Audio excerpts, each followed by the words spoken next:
Sketchy. Hello, welcome back to Sketchy and my iPad screen. This is Josh. A special one today, a fun one. This is a lot of fun. Just an idea. I spent hours and hours and hours on this just to post it on social media. It did pretty well. That's such a dumb thing to say, though. I get nothing. You understand? I get nothing. Those goofy posters really blew up. Tens of thousands of engagements and likes and things. Okay, great. Pat me on the head. Good job. I really got to stop pumping so much effort into this and figure out how to, do this work in some other fruitful way. But anyway, it doesn't matter. This is about the artistic experience, and I had an idea, and oh, that didn't work.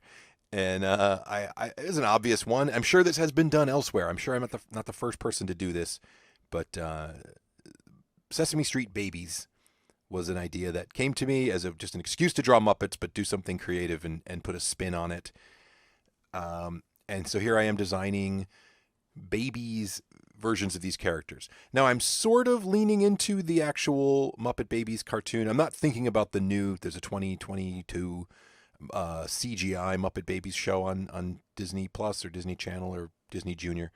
And that's fine. It's interesting. I like the look of that show, but I'm thinking about, of course, the old school hand-drawn Saturday morning show, Jim Henson's Muppet Babies, and I'm not like exhaustively trying to recreate that style, but it's a hand-drawn cartoon style.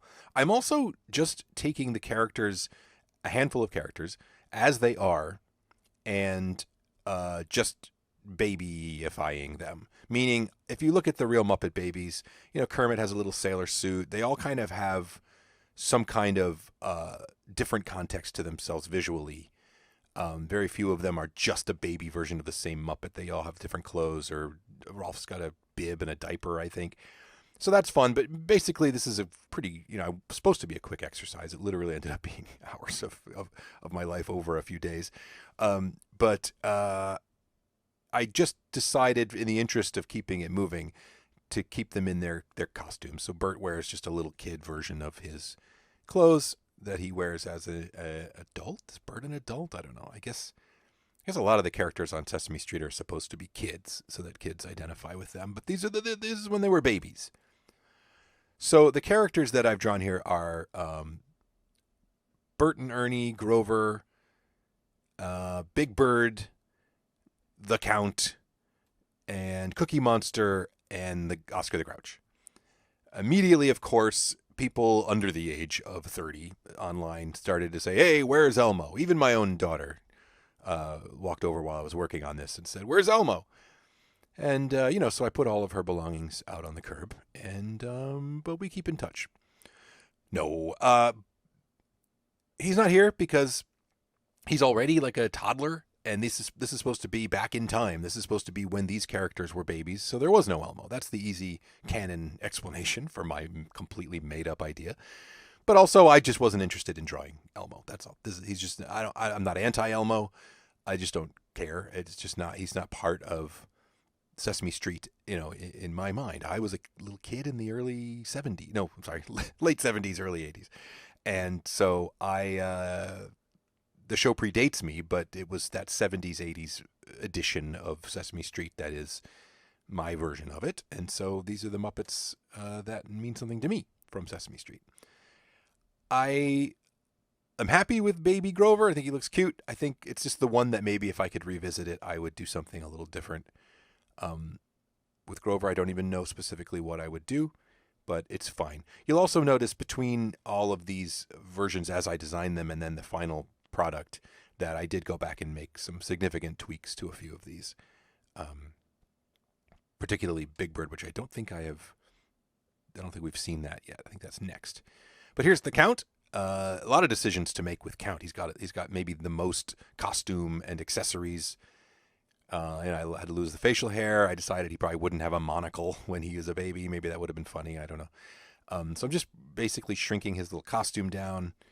And I probably should have had him counting, maybe put his finger up like he's counting one. Sure. It's, in hindsight, everything makes more sense. But, yeah, and there's his little dress shoes. this one, for being so complicated, this one came out pretty well in the first try. Some of these took a few tries to get to the point, to the version that you're seeing. This one probably the most successful. I wonder what happened to the drawing of the sketch. I don't know, of Cookie Monster. We're going right to the inking. I don't know what happened there. But, I mean, it's pretty simple. You can see. This one also, I think, came out really simple and successful in the first pass. Baby Cookie Monster.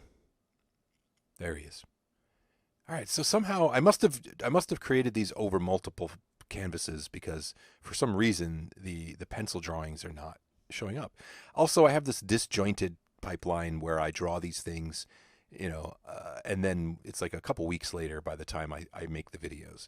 It's just the way my schedule works out. So I'm always, it's like I'm revisiting something from the past. You'll see some videos coming up in the next week or so where I've gone way back. I've gone back like 2 years onto my Procreate library, and I'm exporting some videos of things I drew a long time ago. And so watching those time lapses is really like, my guess is as good as yours, or vice versa. I'm seeing these things again for the first time in a long time, and trying to make sense out of it. So, sorry. I don't think it matters. I think just I could not talk at all, right? The point of the video is to watch the process. I think some people enjoy that, but if I can bring some insight, something I learned, or the reason that I did something in the first place, this one's probably self-explanatory, though. Here's Bert. He's great. So I've been obsessed. I draw the Muppets a lot. I think this is my second or third Muppet-related video. Certainly, I've drawn many, many pieces of fan art and art based on the Muppets. It's just been ever present in my life. One of my favorite things. I had a unique opportunity when I was in middle school or high school. I don't recall which one it was, but I grew up in Dutchess County, New York, and there was a man who was local to that area whose name was Kermit Love, and he was a children's television workshop employee. He worked on Sesame Street and The Muppet Show in various capacities. And there was a rumor that he was the namesake of Kermit the Frog. I don't know if that's true. I don't know if his association with Jim Henson goes back far enough for that to be true. I didn't choose to ask him about that. But he was local, so he came to my school, not for anything to do with puppetry. He came to the school because it was for the drama club, and he was an acting coach as well as having been a puppeteer and a designer and those things. And so he was there. I happened to be, a little curious about drama. I was scared of everything, but I was curious to at least sit in and learn and maybe be in the background of something. I got a little more hammy as I grew older into college and beyond. But of course, being obsessed with puppets and the Muppets, I was aware of who he was, and I brought some of my homemade puppets, very Muppet style puppets that I had made. Nowadays it's very easy to get like a blank Muppet, and they sell them at FAO Schwartz, or some kind of seller sells like a Muppet, and you can kind of create your own Muppet out of a kit.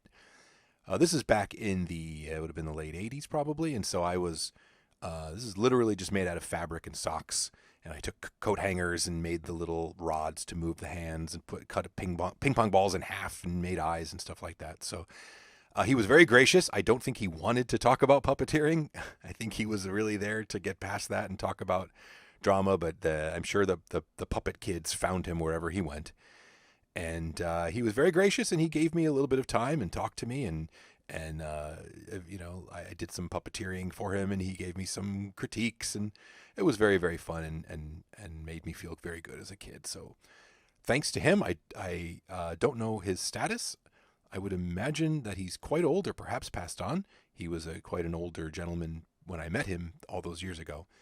But that's a great experience that sticks with me, and I hadn't thought about it in a while. So why not stick it here in the middle of this video, past the point where most people will probably stop watching anyway.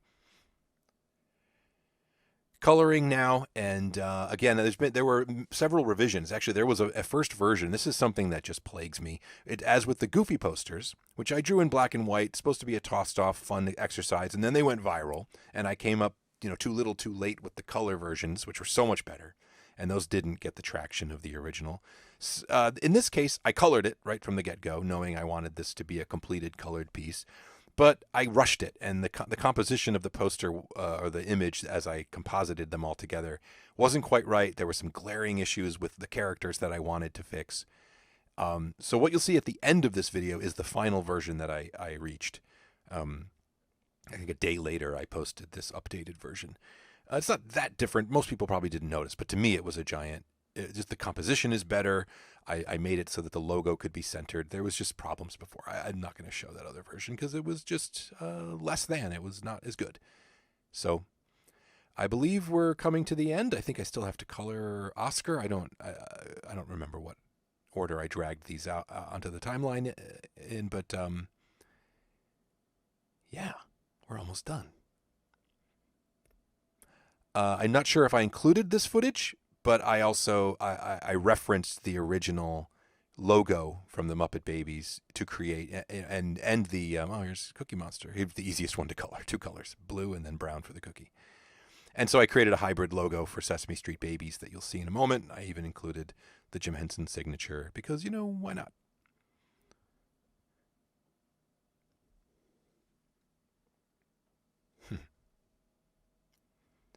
And then as with some of my recent videos about these pieces that I color, the Tinkerbell and the Goofy, again, I've really taken to combining my textured color fills with airbrushed gradients of light and dark to really bring out an overall softness and a texture, really feeling like film grain, which is not intentional. I don't want all my pictures to have film grain specifically, but just a texture beyond flat cartoon colors.